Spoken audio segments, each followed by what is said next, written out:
Most people know Molly Burke as a creator, a speaker, a force advocating for the blind. But before the millions of followers, before the stages, before her gorgeous guide dog, Elton John, there was a little girl hearing something no child should ever have to hold. And basically at the time, my parents were told she's going to go blind.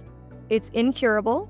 There's no treatment. There's nothing we can do to stop it. A lot of her childhood was consumed with losing parts of her vision, one layer at a time. My childhood was kind of the slow process of like, I would lose some vision, it would stabilize. I would lose some vision, it would stabilize. But she was learning Braille and cane skills years before she would need them. And her childhood consisted of training for the future as much as it did living in the present. They were kind of trying to prepare me for my future so that I would have the skills there when I would need them. But this is not a story about what she lost, but rather who she became, and the dogs who have shaped every chapter of her life. He'll drink all of it. He's a waterholic. He drinks an absurd amount of water. And Elton John is not just here to guide, he's here to give us an exclusive on his book. Mr. Elton Melton Man has a book coming out. I'm Rocky Kanaka, and this is Dogs and Coffee with Molly Burke.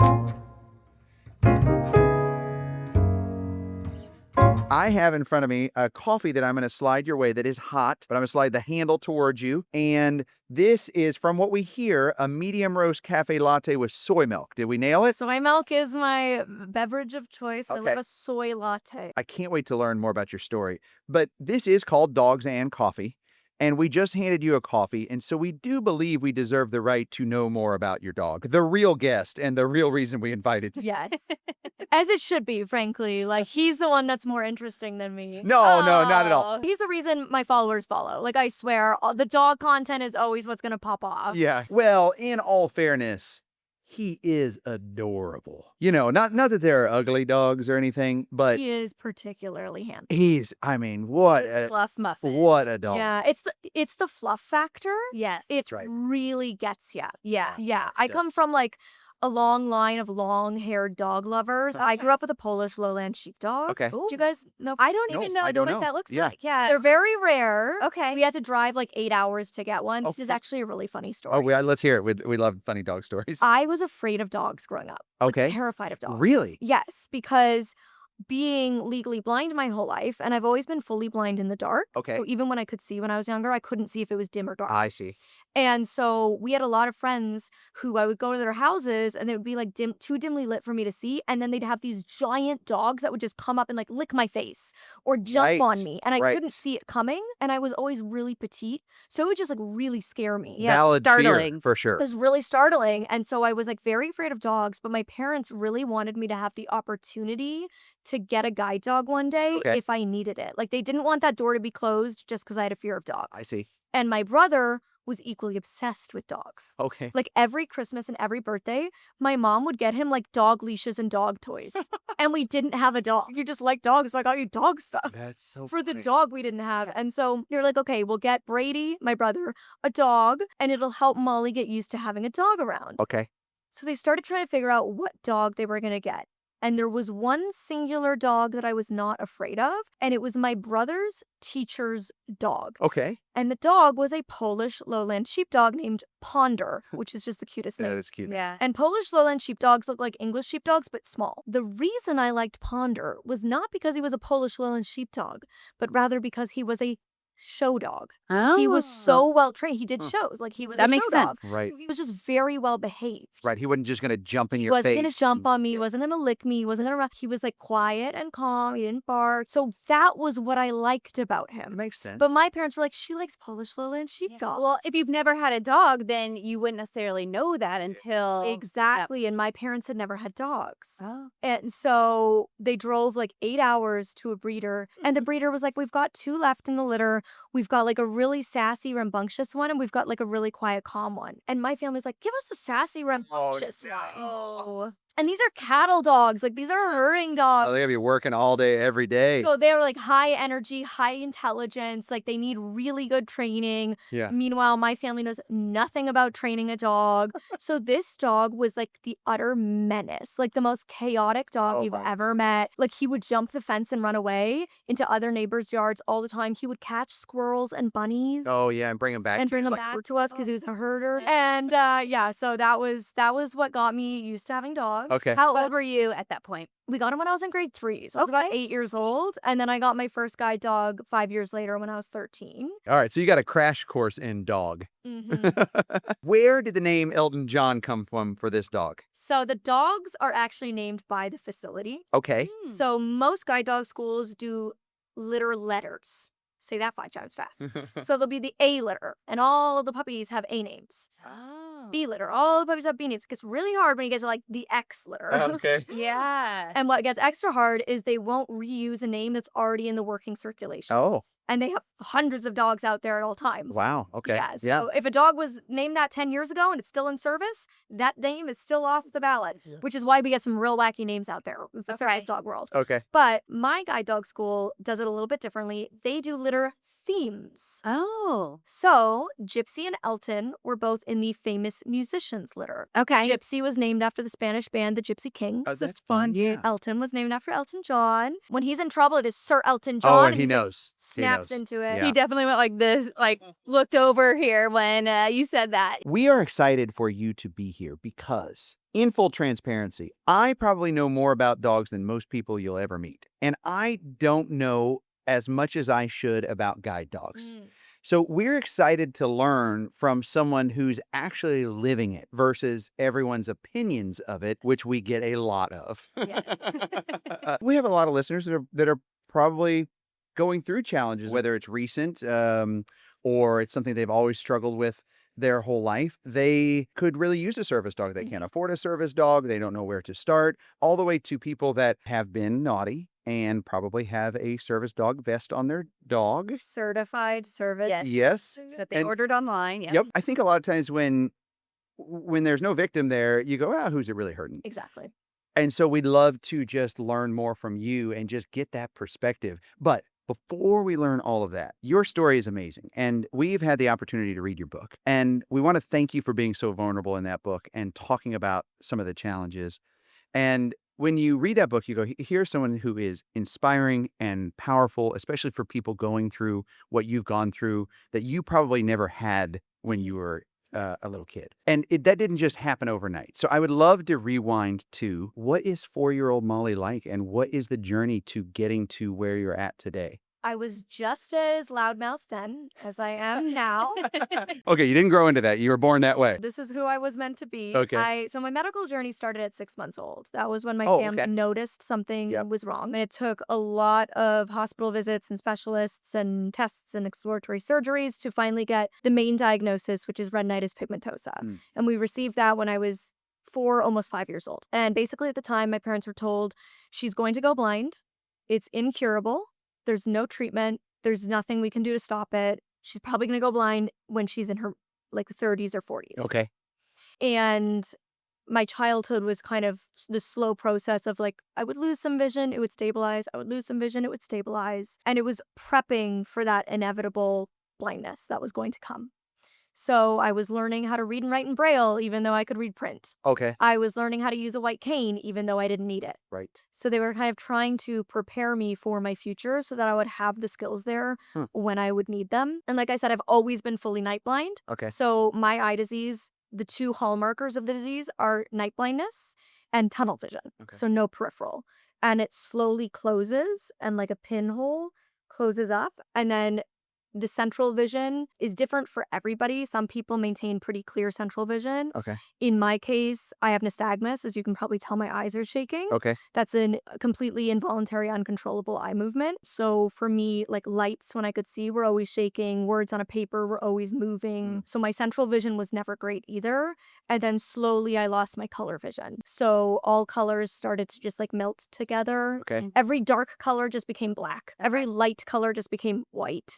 And so everything just kind of grayed out. as it slowly caved in as well. So that's kind of how the progression of the disease happened. Mm-hmm. And then I also have Charles-Bonnet syndrome, which is a condition that happens when you lose vision very quickly from a retinal disease. Okay. And so I have 24/7 visual hallucinations. It's the only syndrome that causes visual hallucinations that does not have to do with mental health at all. Ah. It is your brain trying to rewire itself to see. So essentially, my brain started to panic when it realized it was going blind. And it was like, we have to see, we have to see. And the neural pathways changed. And now I see 24/7 blue, green, and purple flashing lights, Oh, like wow. fireworks. Okay.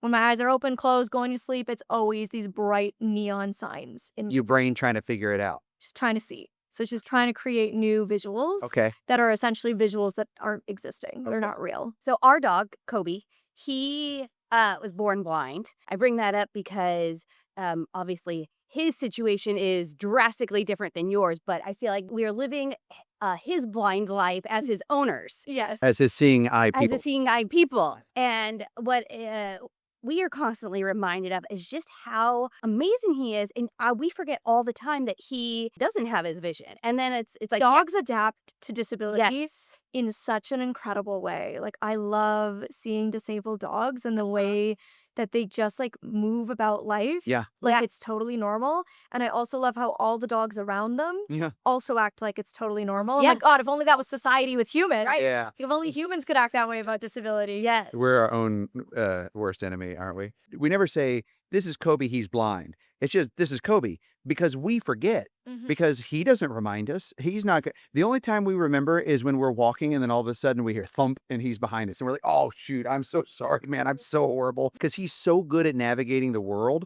Like, we've learned so much about him that his whiskers matter so much, because he'll get close to a corner. He'll feel that static electricity like a cat, and he'll miss that corner like he's a pro. And he has been such an inspiration to us. When I was in elementary school, there was Matthew and Stephanie, and they were both blind. And I think the challenge I always had was all of the kids would be like, oh, here comes blind Matthew. And it's like, no, here comes Matthew.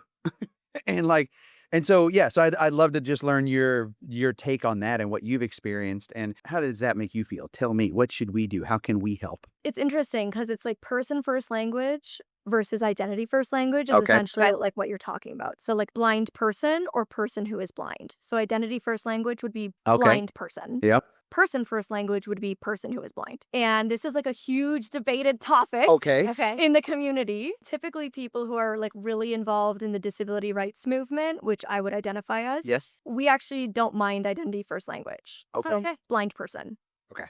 Because the realistic truth is like most of the time we would say oldest child, Okay. Yeah. trans woman. Like we do put descriptors before that's how we speak. Mm-hmm. Uh-huh. And so when you then flip it just for us as disabled people, you're kind of like, oh, you're this special group who we're doing that for. Oh. And the reason it came to be was that people felt like they needed to mention that they noticed that they're a person who's disabled. Like, Yeah. not that they're just a disabled person. It's like, if you need to be reminded that I'm a person beyond my disability, Right. that's like a you problem. Like, that says more about you than Yeah. it says about me. It's almost like it's overcompensating, right? Right. Like, It's like I'm disabled. That's not a slur. That's Right. a bad word. I don't like when people say like you're differently abled or like you have special needs. Like, no, I'm not. I have needs. Like, Right. we all have needs. Right. My needs aren't special. They're just my needs. Mhm. My needs are to have a Braille menu. Your needs are to have a menu in English. Mm-hmm. That's your need. Right. And mine is Braille. Those are needs. They're not special Mm. just because mine are related to having a disability. Or I'm not differently abled. Like, I am disabled. We need to recognize that, because the only way we can change the things we need to change in society are to address the fact that the gaps exist. If we gloss over the gaps, then we can't address them. Right. Man, I love this. Yeah, because it is, everyone that gives their opinions on this stuff is not blind. And so you go, well, thank you. However, I'm going to talk to Molly. Okay, so back to you're young. You're in school. And, we have young kids. We have a daughter that's in school, and we have a son that's in preschool. And we think about like just all of the challenges they navigate just being a kid and how hard that is. And then when you have to overlay something like this, because I think in the book I remembered as a kid, you don't understand this, that an organization came in and said, hey, we could cure you in 10 years. Yeah. And that was optimism versus fact. Yes. And as a kid, yeah, you don't know what optimism is. In fact, you're optimistic about everything. You believe everything. You hope one day you might be able to actually fly like Superman. Exactly. Can you tell us about that experience? My parents were told when I was diagnosed that I would be cured within 10 years. And 10 years later is when I went blind, which I feel like is very like poetic. Right. Right. You just believe the universe is out there playing tricks, The Yeah. fact that they were like, by 14, she'll probably be cured and she won't even go blind until she's in her 30s or 40s. So it'll all be fine. And then I actually went blind much younger and faster than anticipated. And there was no cure in sight, no pun intended. And so, yeah, it was that kind of added to the devastation because I had kind of been told my whole life by doctors and scientists and researchers that there was going to be a cure. Mm-hmm. And so I just kind of like lived with that idea that, oh, I'll be cured. It'll be fine. Right. And so then when I go blind at 14, which is such a vulnerable and hard age for anybody, That's right. you're going through puberty, you're in middle school, you're starting to kind of discover who you are, get your own identity, your sense of self, have a bit more freedom from your family and your parents, and exploring with new fashion and maybe starting to date or experience sexuality. Like you're starting to come into your own. Yeah. And then my whole world like flipped upside down, which was extremely difficult. But yeah, my whole childhood was really dedicated. Like I was the face of a charity who was doing the fundraising to find the cures. And so much of the narrative around finding cures is to pity the identity and the life of disabled people. Like that life is less valuable and we need to give them sight, or we need to fix, cure, heal, change them so that they can have a valuable life worth living. So when that's the narrative you've heard your whole life from these adults when you're such a young, impressionable child, I had so much internalized ableism around my identity with a disability and learning to accept that this was the life that I was going to have. And if I've been told my whole life that it's going to suck if you're blind, and now I am blind, how do I grapple with that? And how do I build a life that does feel worth living without a cure? How did you do that? A lot of therapy. Lots of therapy. There's no, unfortunately, one fix-it-all solution. I really had to get to rock bottom where I was suicidal. I didn't want to keep living. And I was like, okay, well, that's an option. And the other option is giving myself a chance. Because right now I'm not really giving myself a chance to live a better life when I'm like wallowing, when I'm just depressed and throwing myself in daily pity party and I'm angry and I'm resentful and asking why me. I'm not really giving myself a shot at living a good life if that's the headspace I'm continuing to just let myself sit in. So I just gave myself a chance to like rebuild, and it meant actively choosing myself and actively choosing to be a part of my own recovery, not just being like a passive passenger in it, but really taking control of my life. And it was very multifold from, learning about nutrition and like what food fuels my body, gives me good energy, mentally, clarity, figuring out different forms of adaptive activities that I could do, downhill skiing for the blind, singing and songwriting. That's something anybody can do. You don't need to see to do that Right. on an equal playing field. Being able to find new social groups that accepted me, being able to explore and experiment with style that made me feel confident, get my body moving.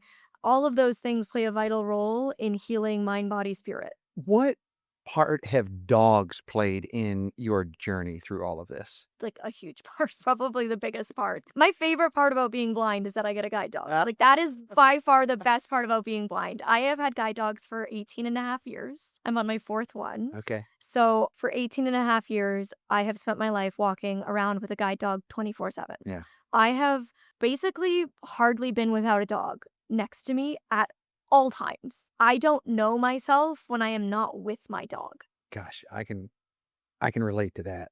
In your book, you talked about Gypsy. And some of the things you said about Gypsy, I think were so beautiful. And I think so many people can relate. And, like, for example, when you lost Gypsy, you said, I am who I am because of you. Can you tell us about Gypsy? So when I started using my cane full time around 8 years old, 8, 9 years old, it was a really hard adjustment because I went from being able to seamlessly fit in to being publicly identifiable as a disabled person.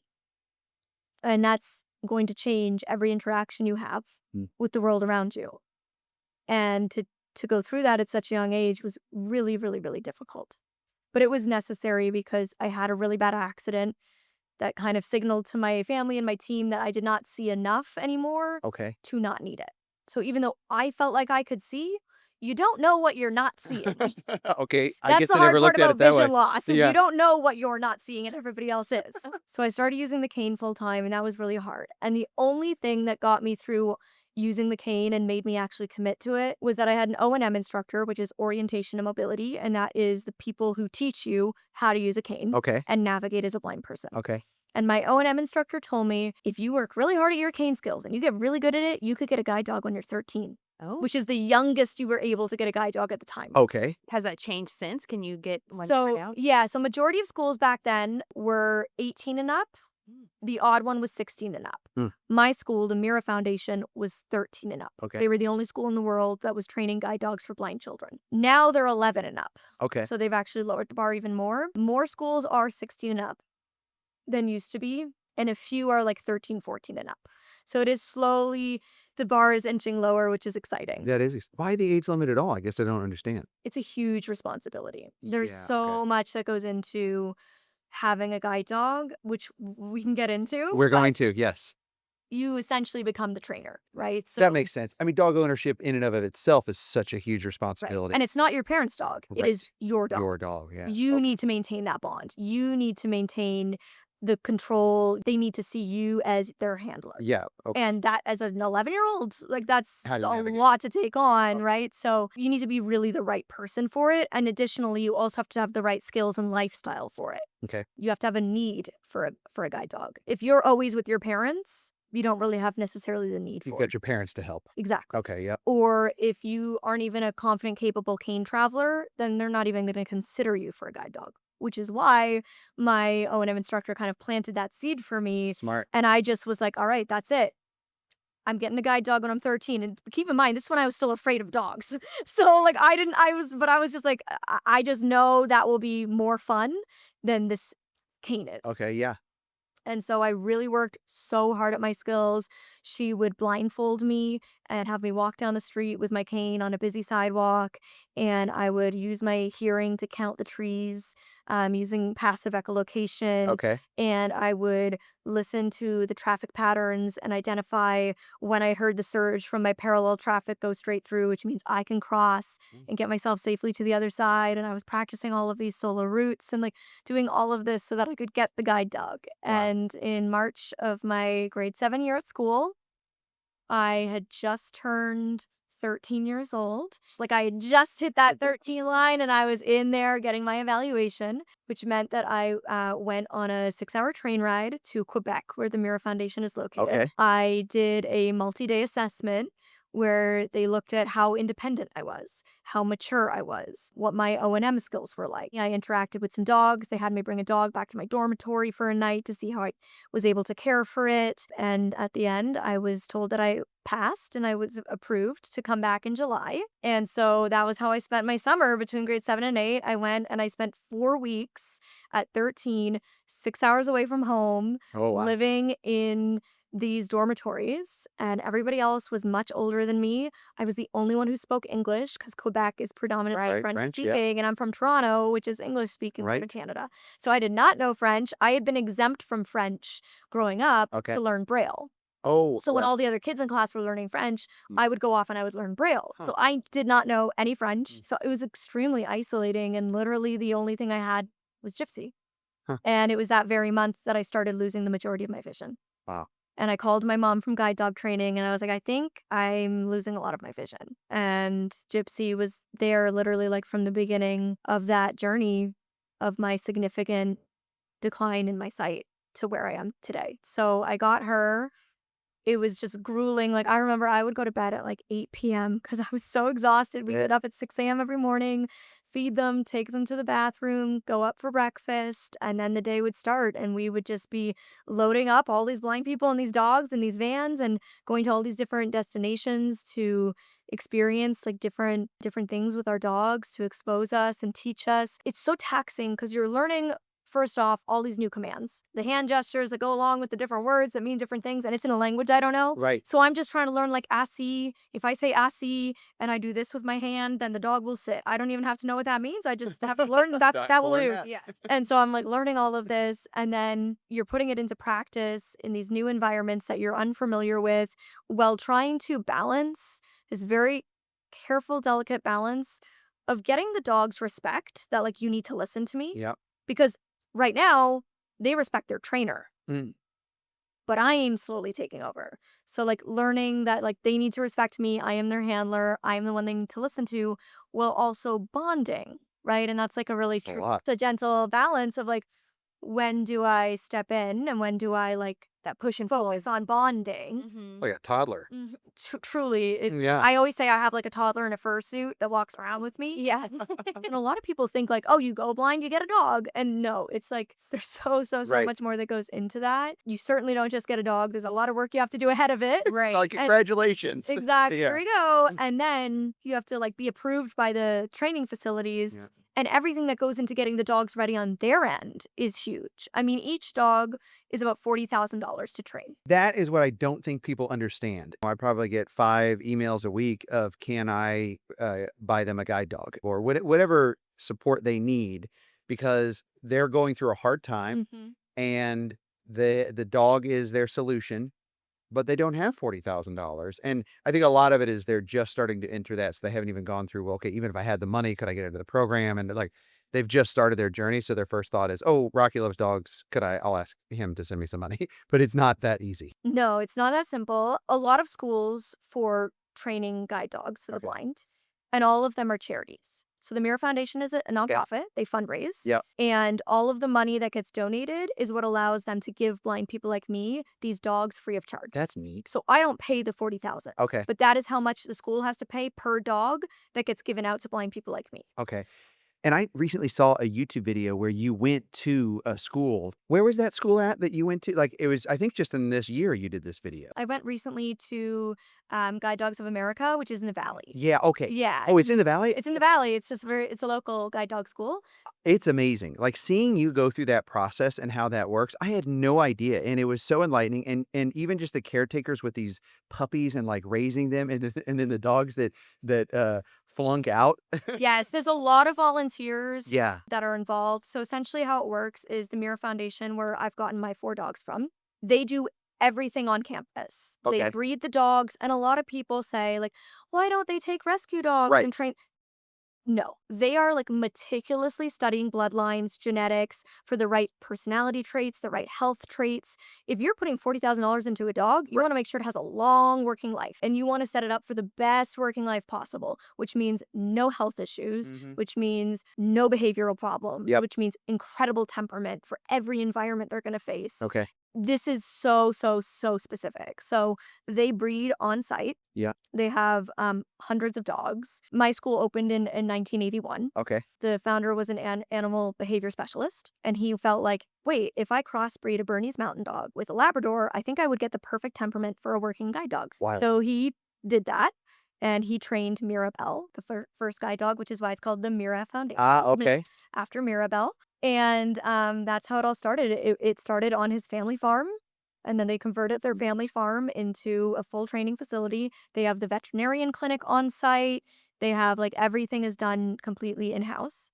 So once the puppies are born at 8 weeks old, they go out to volunteer puppy raisers who Okay. take the dog in for a year to a year and a half, and they do the puppy training. What a All of the commitment. costs associated with that are covered by the school. Okay. And they do classes to train them on how to train the dogs. So that includes all of the normal puppy training, potty training, sit, stay, Okay. Yep. wait for your command before you can eat your meal, Yeah. food refusal, that kind of stuff, as well as socialization. So bringing them to shopping malls, bringing them to work, bringing them to school, bringing them to ball games, so that they get used to noises, they get used to textures, they get used to weather, all these different experiences, desensitizing them to all of those from 8 weeks old. Then Wow. periodically throughout that first year to year and a half, they're going back to the facility and they're getting milestone assessments. Almost like a report card. Correct. Okay. And that's starting to allow them to assess what training will they be slotted into. Okay. At the end of their puppy training, they go in for their final assessment, and that's where they're finally slotted into what form of service are they suited for. I see. The hardest, most high level is guide dog. Okay. That is by far the hardest one. They have to pass the most amount of tests. Makes sense, though. Then it goes down for my school into mobility. Okay. So for manual wheelchairs, motorized wheelchairs, Mhm. and balance support. Okay. They do all three. Then it goes into autism. Then after that, it goes into basically like facility dogs. Mhm. So they do it for like nursing homes, Okay, yeah. first responders, like at the firehouse when they come back from really traumatic calls. They have this dog there to support them. Right.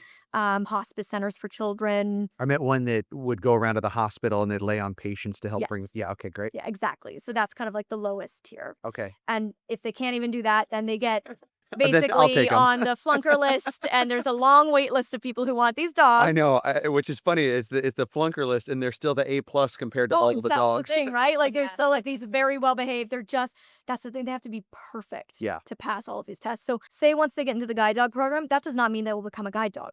That just means they passed enough tests to start the guide dog training. Oh. And then it's another 6 to 8 months of every single day, one-on-one training with a professional dog trainer. They live at the facility and they are being trained in the harness day in and day out. And at any point in that 6 to 8 months of on harness training, they could flunk out. Oh wow. So it takes a long time before they actually even make it to where I would meet them. Wow. I'm just like looking at Elton John now, and I'm like, man, can I have your dog? Well, that's why we said Yeah. he'd get a 15 out of 10. Yeah. Oh, see, This that's is right. why I'm upset with the fact that he's not been rated. I'm gonna like, come I'm gonna talk to We Rate Dogs for you. I am also You. equally as angry after hearing all of this. The volunteers, that's pretty amazing. What a thankless job. Everyone's like, I want a puppy. And then you have a puppy and you're like, oh my Lord, help me through and then this. you have to give it up. Yeah. And Yes. yeah, when you get to like the right age where you're like, okay, finally we got it. And then it's like, hoink. Yep. Right when Man. it's starting to become like a really good dog, Yeah. you have to give it up. Without the people who donate and without the people who volunteer, Yeah. people like me could not have these life-changing dogs, and I could not have more gratitude because I know that there's a million causes to donate money to. Yeah.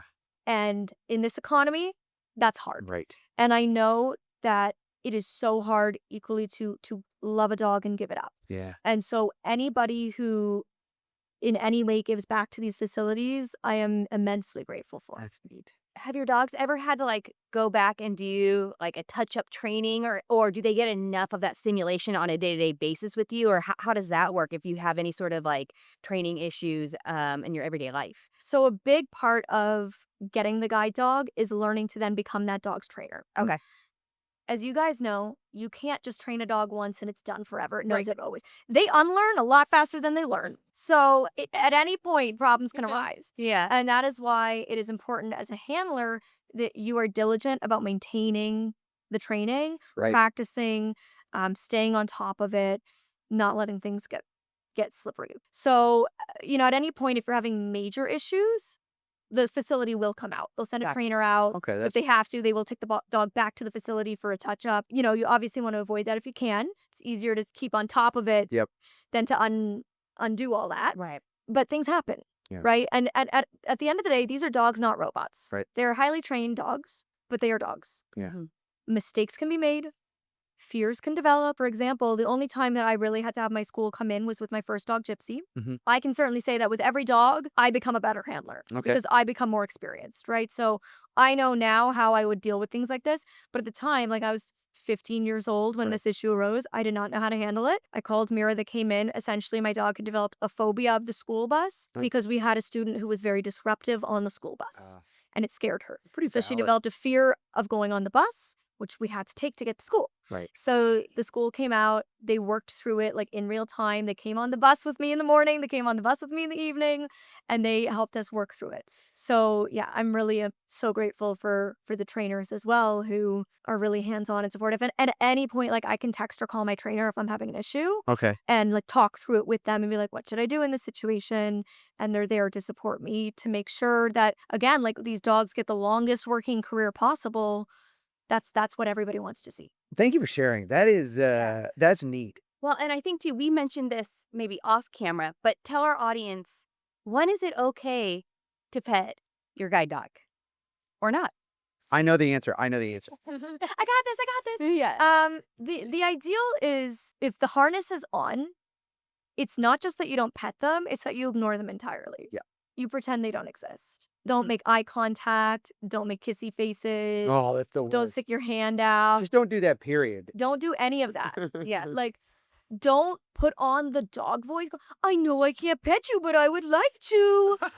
Shut It's up. like you basically just did. You just Yeah. did. The reason you can't pet them is because you can't distract them. Right. All of those other things distract them. Right. So you want to like pretend the dog does not exist. And I know that's very hard for people. Yeah. Especially when they're cute and big and fluffy. Okay, I think I know why it's hard for people because they see the dog working and they're like, oh, but that dog just wants, one, it's selfish on their part. But let's just say outside of that, if you just come from a good place, you go, well, but that dog's working, like they deserve a rest. And I think where the disconnect is with a lot of folks is when a dog is working, the dog doesn't understand work. They understand fun. That is fun. They are Fun. achieving a task. They're working on a goal. They are getting through these things. And so if you ever see a dog working, I think, and you tell me if I'm wrong, but they're having fun. So leave them alone. Let them have fun. It's a game. To be honest, Mm-hmm. you can't force a dog to work. Right. You can't. That's right. Yeah. Dogs are very clear if they don't want to work. They'll just plop. They just won't do it. Yeah. Like, I cannot make him do anything he doesn't want to do. He gets so excited to put the harness on. When it's like pouring rain out and we're just like working from home and we're not doing anything, we will literally have to like drive to like a Macy's or a Nordstrom and put his harness on so we can go walk around inside and like do tasks. Yeah. Because that to him is like an hour and a half of running after the ball. Like that to him is so mentally stimulating and fun.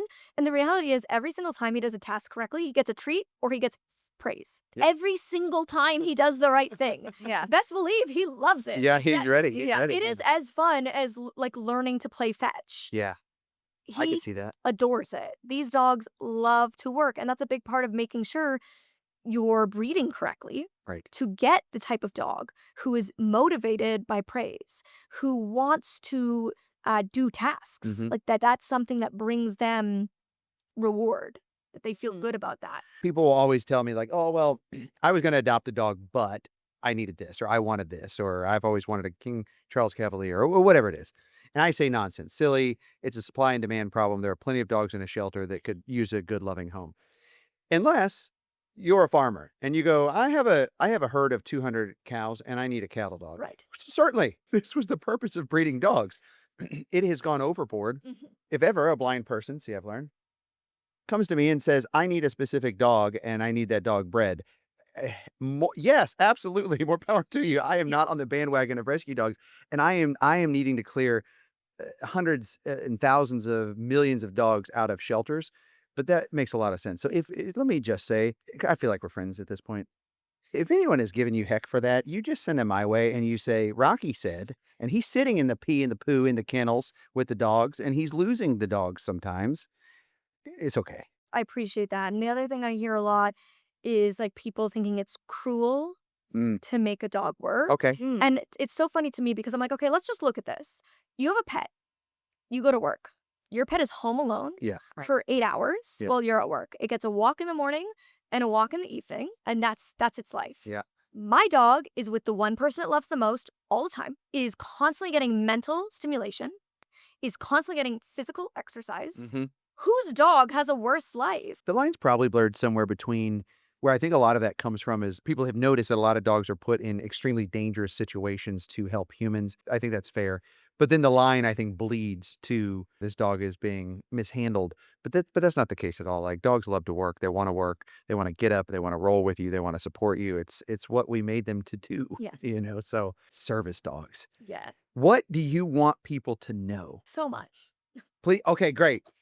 All right, speak it because we are here to listen and everyone watching is here to support. So let's hear it. There are multiple ways to get a service dog, right? I go through what is called facilities. I get a facility trained dog, Okay. right? That's from the Mira Foundation, Guide Dogs of America. There's all different schools. There's some schools that do it just for blind people, but there's lots of schools who do it for multiple different kinds of disabilities. So multiple types of disabled people can go through facilities to get facility trained dogs. Alternative options include private training. So you just get a dog you could adopt. You could shop, whatever, which again, at that point, you don't know the bloodline, you don't know any of that stuff, right? So you get this dog, it may or may not be capable of being a service dog. Yep. You hire a trainer and you pay out of pocket to get that dog privately trained specifically for you to meet your needs. Okay. This makes sense for some people because they either don't qualify for a facility dog, Mhm. they don't want to wait. Often these schools have long wait lists Okay. because supply and demand. Yeah. Or you want a very specific skill set that they're just not going to train for you, Okay. Yeah. right? Like the guide dog schools train it to do generic tasks Mm. that suit all blind people. But if you as one blind individual have a specific thing you want the dog to do, you might want to train it yourself. Okay. Or get a privately trained. Makes sense. And then obviously the third option is owner training. You do all of it yourself. You get the dog and then you entirely train it on your own. Okay. I also know people who've done that. Wow. You can do this for any kind of service dog. We live in a world where there's many kinds of uses for service dogs these days, Yes. right? It did start for the blind. That Right. was the OG service dog. Okay. Okay. Was the guide dog, Okay. which was started in Germany when people came back blinded from the war. And they started using German shepherds to train Oh, for blind people. I didn't know that. Then in 1927, I believe, it came over to America. The first blind American got a guide dog. Okay. And they started the first guide dog school in America, which is the Seeing Eye, which is why we have a misconception that they're called Seeing Eye dogs I here in see. America. Okay. Because that was the first guide dog school in America was the Seeing Eye. That's a Got it. brand name. Okay. So when people it's like call them Kleenex. Seeing Eye dogs, it's like calling it a Kleenex. It's a brand name. I did. But because that was the first one in America, it just developed the notoriety. Right. So they're not Seeing Eye dogs unless they're from the Seeing Eye. Oh, Then it's a I Seeing see. Eye dog. And I Yeah. said, we're Kobe's seeing eye person. I'm already doing that. Okay, now I know. All right. See? I'm learning, Yeah. learning over here. So they're just guide dogs is the generic term, Okay. Okay. which is a subsection of service dog. So we're Kobe's guide people. Yes, exactly. Yeah. Okay. Yes. Good. Now, there's medical alert dogs for things like seizures, Right. diabetes, POTS. There's mobility dogs for wheelchairs or balance issues. There's psychiatric dogs for things like PTSD. Yep. So there's all sorts of uses for service dogs these days. But unfortunately, there's also a million people who just want an excuse Right. to bring their dog everywhere with them. Right. So this is where we get into people saying, I have a certified service dog, which, by the way, I just saw that Ariana Grande has a service dog Okay. and everywhere calls it a certified service dog. And this is driving me insane because that literally means nothing. That does not exist. There is legally no such thing as a certification. I don't have a certified service dog. Right. It And doesn't if you don't exist. have it. Yeah. Exactly. It does not exist. And I'm not here to question somebody's validity of having one or not. That's not my job. If you're going to have a service dog, please use your power and privilege to raise awareness and talk about this, because calling it a certified service dog is continuing to perpetuate that you can go online and buy a certification. You are wasting your money. That is a scam. Mhm. That means nothing. It does absolutely nothing. Under the ADA law, which is the Americans with Disabilities Act, you can ask a service dog handler 2 questions. If I walk in to your establishment, you can ask me, is that a service dog? My answer, yes. Second question, what service does it provide? You are not allowed to ask, what is your disability? Okay. You are allowed to ask, what service does it provide? Okay. What tasks does it perform? In my case, I would say he guides me. Finds stairs, finds obstacles, finds doors, chairs, stops at curbs. Those are his tasks to mitigate symptoms of my disability. You give the tasks that they do. Those are the only 2 questions you are allowed to ask. You are not allowed to ask for proof. You are not allowed to ask for certification. And if somebody gives you that, that is probably a fake service. That's a sniff test real quick. You can go in that. So now what happens is real people like me who don't have a certification get asked for the certification, which is already against the law, and I say that. And then they say, well, other people give it to me. Ah.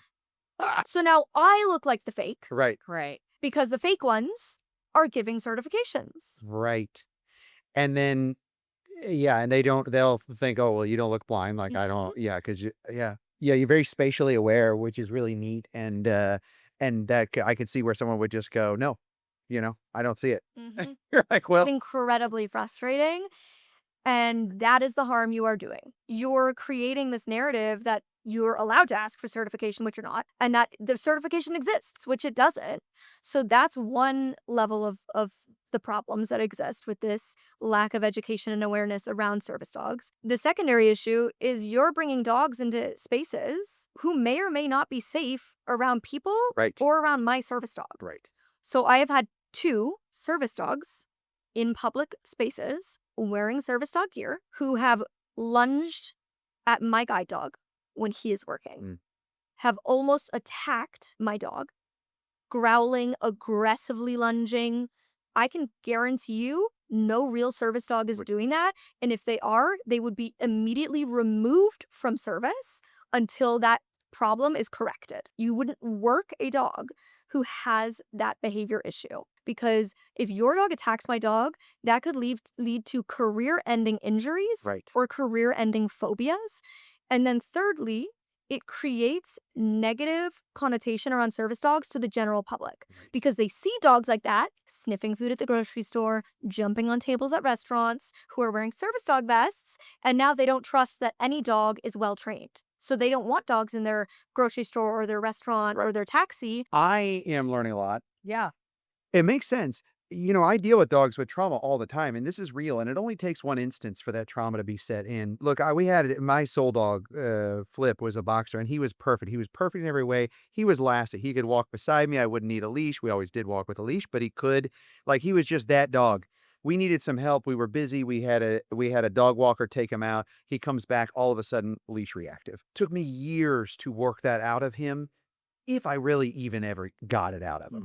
It was still always a constant problem. And it was from one instance on a walk where she yanked the leash and the other dog came after him. And so now every dog, he's leash reactive. Exactly. I'm glad we talked about this towards the end of you telling us how much work goes into a service dog and how much money and the volunteers spending years of their life. And because one instance like that can tear all of that All down of that apart. and shut you down. Yes. It takes away my freedom, my independence, my confidence. It takes everything away from me if I can't have this dog. And so now, because of people who just want to bring a dog with them, I am getting questioned everywhere I go. I am fighting for my rights to be there. And this tool that used to be something that only improved my life is now both improving my life and creating additional struggle. And it's really sad because, like, one of my blind friends just retired his guide dog after 10 years of working together, and he's like, I don't think I'm gonna get another dog because the way society treats me now with her,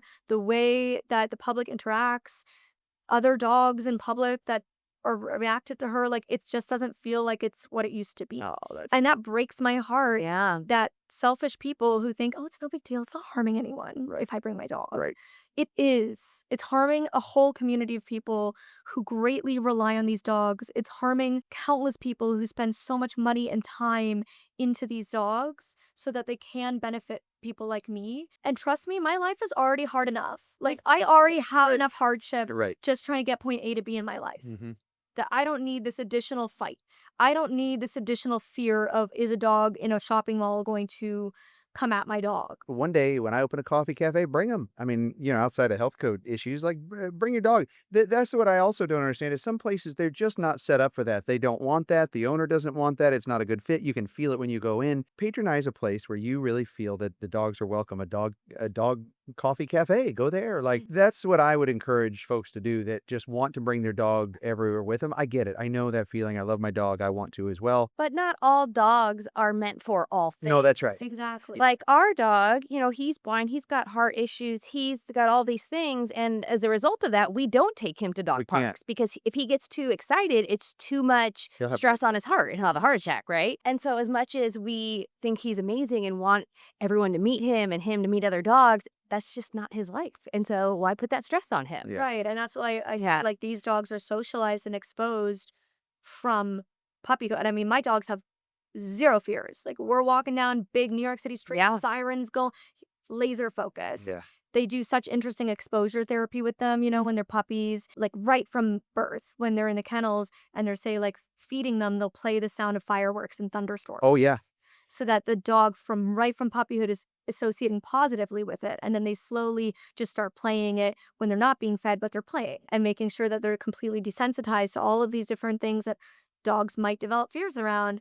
So they put so much thought and care into this. Yeah. Yeah. We saw that firsthand with a dog we were rehabilitating. He broke his leg, and so we had him in this hut that he was rehabilitating on our farm, and he couldn't move because his leg was broken. He had to have it mobilized, and he was on a lot of pain medication anyway. So he'd get 3 very structured daily potty breaks and food breaks, and Because the risk of it re-breaking was so too high. great. And so Yeah. he had one shot to get him to keep his leg. And then he came out, and one day our kids were down there, and he just freaked out.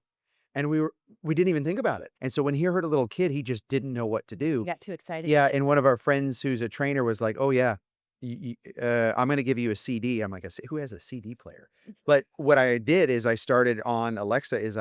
When I would be in there with him in those 15 minutes, I'd say, "Okay, play a fire truck. Okay, play kids laughing," and it really helped. So then when we started taking him out into the real world, there was a real impact and difference that you could see. You have to really work on that desensitization. That's pretty It's so cool. Like the facilities even have all these different textures all over the ground, okay. like metal grates and concrete. And they really do so much from such a young age to create all of these different stimuli and make sure that the dogs are completely neutral. Mhm. Especially being in that facility, yeah, if they never touch sand, all of a sudden you come to sand and whoa, that's moving different. What is that? In your book, you teased that Elton John might be writing a book. Yeah. Can you share What? anything I need to know about about that? this. Or what can you tell us? Or Yes, Mr. Melton Man has a book coming out fall 2026. Okay. okay. It is a children's book, Oh, fun. picture book to teach kids about what it means to be a guide dog. Oh, I can't wait to read that to our it's- kids. yes. That'll be Yeah, great. it's written by Elton. Naturally. Yes. And he narrates it. So it's like first person is from his point of view. So he walks them through the day in the life of a guide dog. Okay. And then at the end, there's kind of like a do's and don'ts. So parents can talk to their kids and have the facts of like, what do you do? What's appropriate behavior around service dogs? And what do you do if you're not sure? Yeah. So yeah, that's his book that's coming That's so exciting. Well, we'll have to have you back on when that comes out next year. Yeah, Yeah. but the good news is you don't have to wait. I have your book right here, Molly, that I'm showing to everyone. And it is one of my favorite book covers because I am very much like a textural person. Like I'll go down the wall and feel the wall as I'm walking. And so like I just love the Braille. I love the colors on here and the light in your eye, and the green. I mean, you just nailed this cover. Thank you. Yeah. It's Which- very striking. Like, Worked very Well, hard to okay. get that cover to where it is. Well, so that's the question. One, it's not that easy.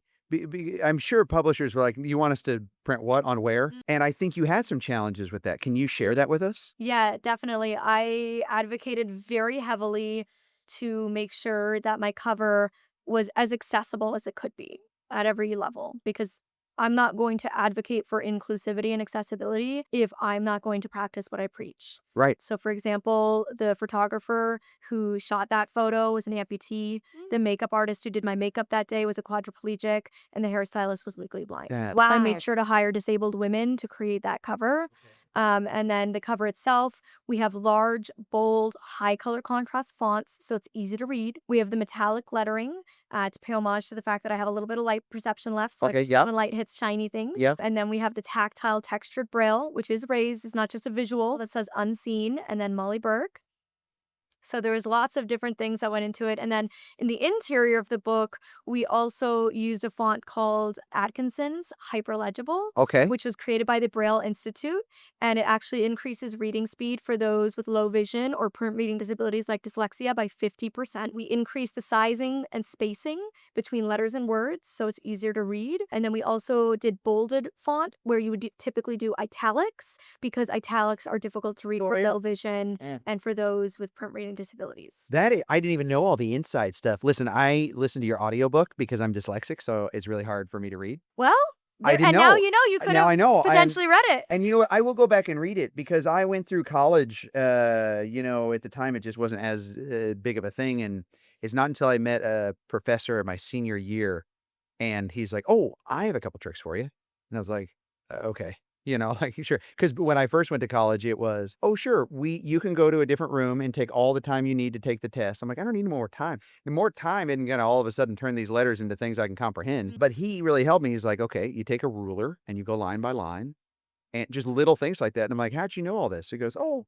I don't know." I think he was probably dyslexic, but But at the time he was like 60 or 70. So there was really none of, there was Yeah. nothing like this out there. We make products. We make pet products. We make coffee. I did my first book and realized how hard it was, how hard it is, how hard being an author is. And at every turn, you probably had to push and push and push, because at every turn they likely said, well, that's just not how we do it. Yeah. That's not how it's ever been done. Correct. It That's- was a lot of advocating. Well, let me ask you, were there nights where you went to bed going, okay, maybe I just give on that? Or were the whole time you steadfast and going, absolutely not, this is how it's going to be? There were absolutely things where I said I quite literally will not release the book. Great. It will not see the light of day. I will not do this. Like, it's not coming out if it's not like this.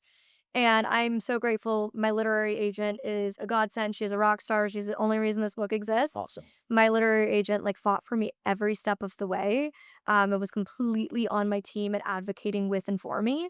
So that made a huge difference as well. I mean, we had to push my release date back because when they had sent me originally the mock-ups of the first print of the jacket, Yeah. the cover, it was great. The Braille was perfect.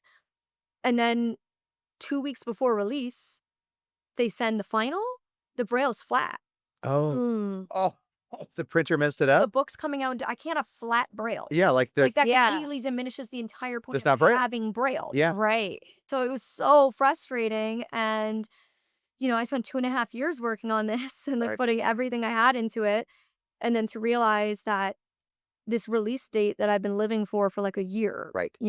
September 23rd, September 23rd, September 23rd is now October 14th. Unfortunately, because of that pushback, the wires got crossed, and a bunch of stores, as they did slowly get their printed versions that were Right. correct, started putting them out on shelves. So they were getting sold. And then we realized that all those books that were sold did not count towards bestsellers lists. Oh, no. So hundreds and hundreds of copies were sold that didn't go towards We bestseller bought some. thing. Suck. None of Yeah. those went to bestseller lists. Oh, Oh no. my God, it was so frustrating. We cleared the shelf. We were so excited. We cleared the shelf, I and then we appreciate went and put that. half of them back. We were like, wait, because then people are going to come in and be like, where, I want to give all these books.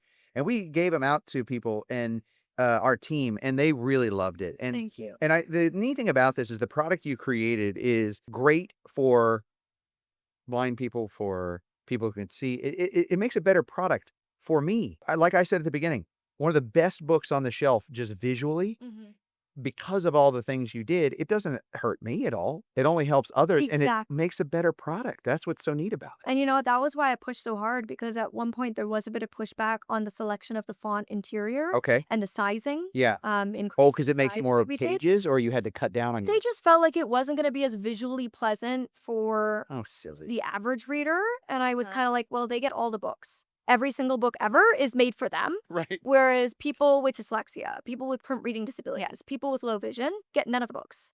Right. So I think we can make one book Let's that try one. centers Yeah. them.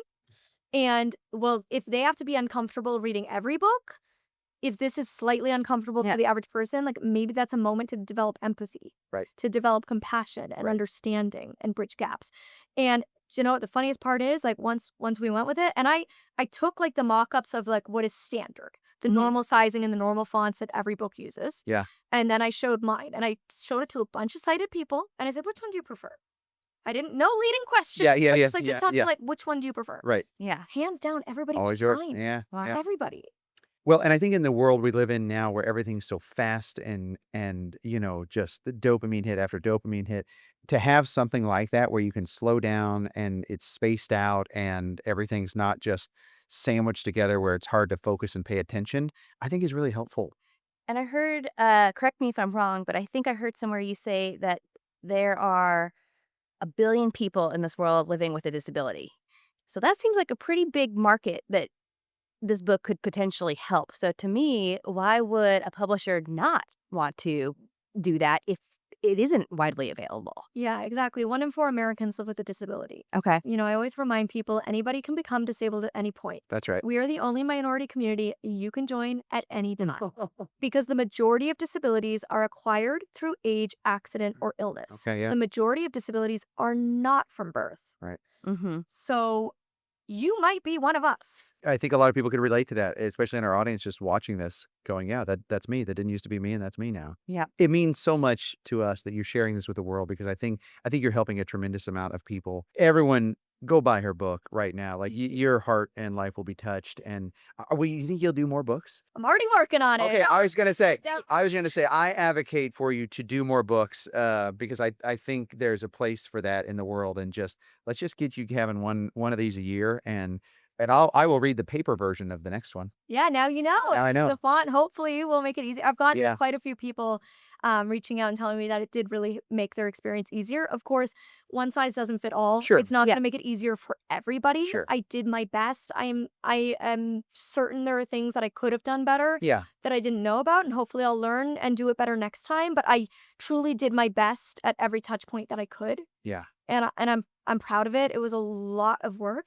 You can see that, and I think what people don't understand is a lot of creators, book publishers are reaching out to because they have an audience, and book publishing is a real challenge right now. Like it's declining, and it's already a small market. I think I heard from somebody that all the books that are sold in a year, one video game like Call of Duty or something sells as many as many copies or something. So it's a small amount. What's happening is a lot of publishers are reaching out to creators, and the creators are just kind of phoning it in. They say, "Oh, yeah, we'll bring in a writer or whatever. Just here, we'll push this out and publish it." And so then it gets really watered down because people go, "Oh, okay, it's like they don't really believe it." But we did the same thing. We fought and said, these stories for these dogs that are in these shelters and in these kennels, they need to be real so that people know they can go do what we're doing. And so when I see a book like yours, I can see the amount of work that went into it versus someone that just phoned it in. And I know how hard that is. And so I didn't have a ghostwriter. I didn't have a co-writer. I didn't use AI. Like, I wrote all of that myself, and it Well was painful. I did not know what I was doing. Yeah, Truly, yeah. I was like, I don't know. And I wrote the best book that I could. yeah, when you learn along the way. And what's funny is, like I started with this, is it's so inspirational and it's so neat to see where you're at right now.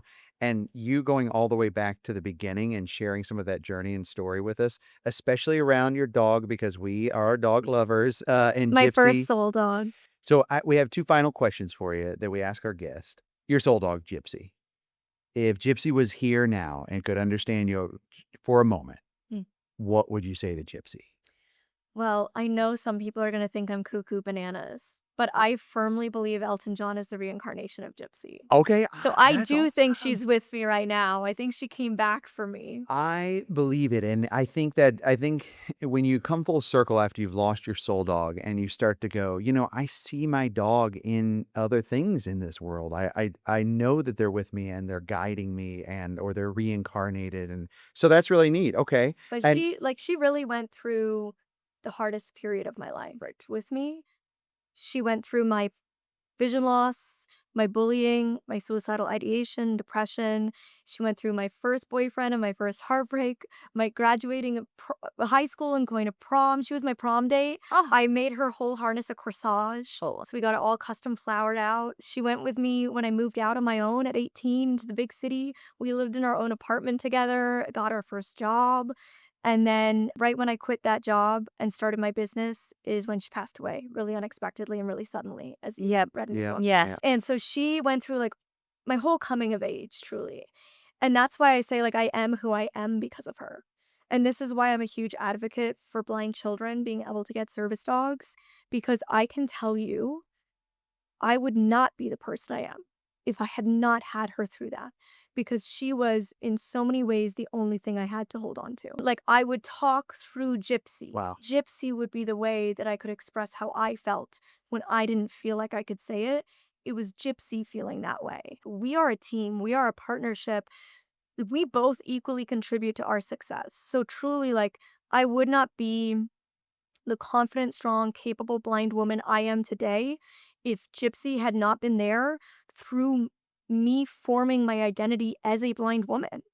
Like, she was the catalyst for me developing security and confidence. And she gave so much more, as do all my guide dogs, give so much more than just navigation and mobility. Oh my goodness. I mean, even still it's Yeah. working. I love you more through her. Like I don't, I don't know if I've met a dog lover more than myself outside of you. Like it's so neat to hear. It What- makes me want for us to get involved in helping these organizations. So Yeah, we How should look can into people this. Yeah. outside of going to get your book, what's the one thing people can do to help? I think the biggest thing is educate yourself and educate the people in your life. So understand what are the actual laws around service dogs so that you can advocate for other people if you see people getting denied access, getting discriminated against, especially if you work in customer service and you're customer facing. Educate yourself. Know what the laws are. And then step 2, if you want to get involved, like look into what facilities are near you. Like lots of big cities have a facility somewhere in the suburbs around them. Yeah.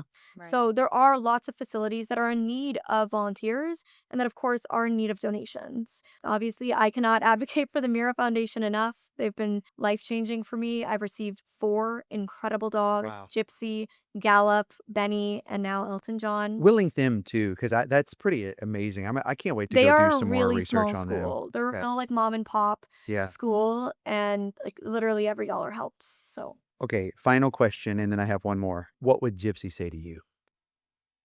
ooh, that's a hard one. You know, I think it's so hard when you lose a dog Yeah. because for me, all I think is like, was I enough? Was I good enough? Like, they were so good to me. I feel like I can't possibly be as good to my dogs as they are to me. They do so much for me that I could never repay. So I like to hope and think that she would validate to me that I did do enough, because that's what I feel like I need to hear from them, Yeah. is that I was enough. Yeah. We've seen a theme from true good people, dog lovers, and it's that they almost feel guilty that they didn't do enough when they've given that dog the entire world. So I think that feeling is natural, and I commend you. And I'm telling you, if Gypsy was here, Gypsy would probably tell Kelly and I that you were everything that she could have hoped for. Thank you. Oh, so emotional. Sorry. Yeah. Sorry. Okay. Now the next question is, seriously, can I have Elton John? No, I'm kidding. We have this farm that's coming online. It's a dog rehabilitation farm and coffee farm in North County, San Diego. And we're building a cafe.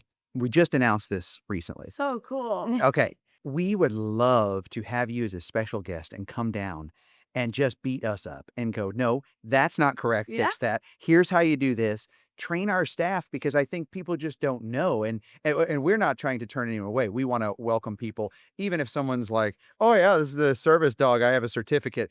How do we then manage that and say, okay, cool, but you're over here and the real service dogs are over here. Like, we don't want to turn anyone away, but we also want to do it right. And so we would love to have you as a special guest when this comes online. It's going to be probably April or May of next year, but would you come Absolutely. I would visit love us? to. I love working with brands, companies, anybody to help them learn how to do and be better, because I always say, as a disabled community, the way in which we are lucky Yeah. is, while so much discrimination in this world is out of hatred, Mhm. the discrimination we face is out of ignorance. And that's a hell of a lot easier to combat than hatred. We just need to educate. And that is truly what my whole platform has been built on. It's what my book is about, my social media. Everything I do is just about giving you a space to learn, and hopefully learn in a way that's fun and Yeah. entertaining and makes it easy to learn without really feeling like you're learning at all. And I can't speak for a whole community, but I can share my experience and my perspective. So yeah, I would absolutely love that. And I think one final thing that I'd like to say is the reality is, like, to be honest, at this point in my life, if you're somewhere with a fake service dog, Yeah. as long as it is hella well behaved and like up to the standards of my dog, I actually don't care, because you're not putting me at risk. You're not putting my dog at risk.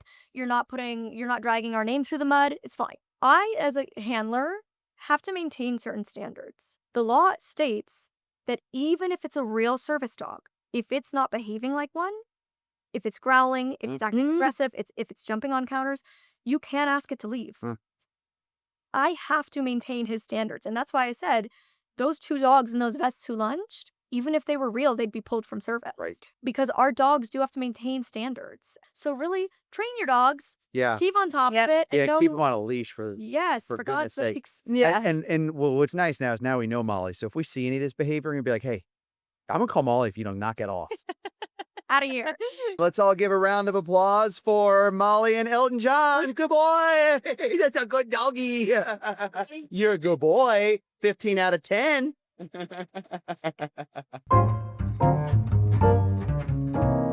Okay, cheers. It is the time for the best segment of mine.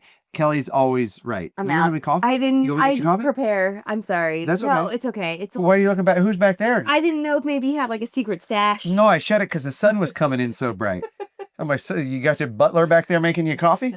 No, that's you. Anyone listening, we're filming out of our call it my vintage Airstream, but it's really just an old cheap one. Yeah, But like 50 years old. falling apart, vintage like me. I'm not 50, but vintage, falling apart for sure. Anyways, what were you right about, and what were we all wrong about? Well, I didn't do a whole lot of talking in this episode. I learned so much from Molly, and I think that's evident in just how much I was just sitting there going, oh my gosh, yeah, so true. I realized I was nodding a lot because I was just like information, like absorbing all that she's telling. Because it's like some of this stuff, you think and then it makes sense when you hear it. But when you are talking to someone who's living and breathing it and an expert in it, and just she's so good at what she does and speaking and advocating, that it was a really neat conversation. I'm glad we got to like bring her to our listeners. I think she was generous and kind with me. I'm just so good at saying things and doing things wrong, and she was kind like that. I think that's so refreshing. Why people love her is because she does express the frustrations and why it is frustrating, but then she also provides solutions and how you should approach it and what you should do and what you should say. Where I said blind person, I would have been terrified to call someone a blind person, and she said, Right. "Well, that's what we would prefer that." I immediately went home, hugged Kobe, our blind dog, and said, "I love you, blind dog." Because I know that that's correct, and he appreciates that because he can't tell me what what he likes me to call him, what he doesn't, and now I call him blind dog. Well, I think you can go off his tail wag. His Right, nub, his little nub. nub wag. His nub We didn't wag. dock it, by the way. He Yeah, came that he way. came that way. Should we talk about our adoptable dog? Yes, let's do it. Pumpkin! Pumpkin! We are going to keep advocating for this guy. We had an event. Where we invited the team over and we made coffee in our new podcast trailer for our farm edition episodes.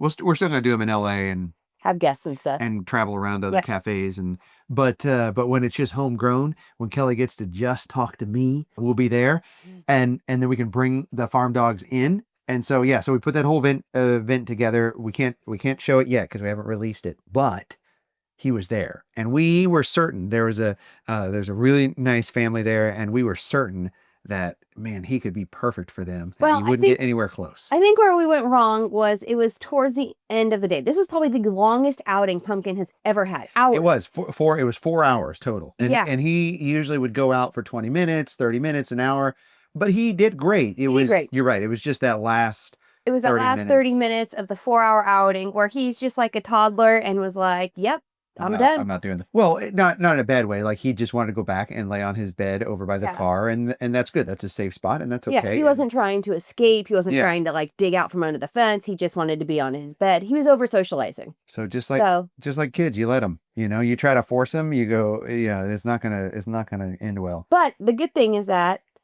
Now you could adopt him because he's available. yeah, And- and you know that up until 3.5 hours, he is golden.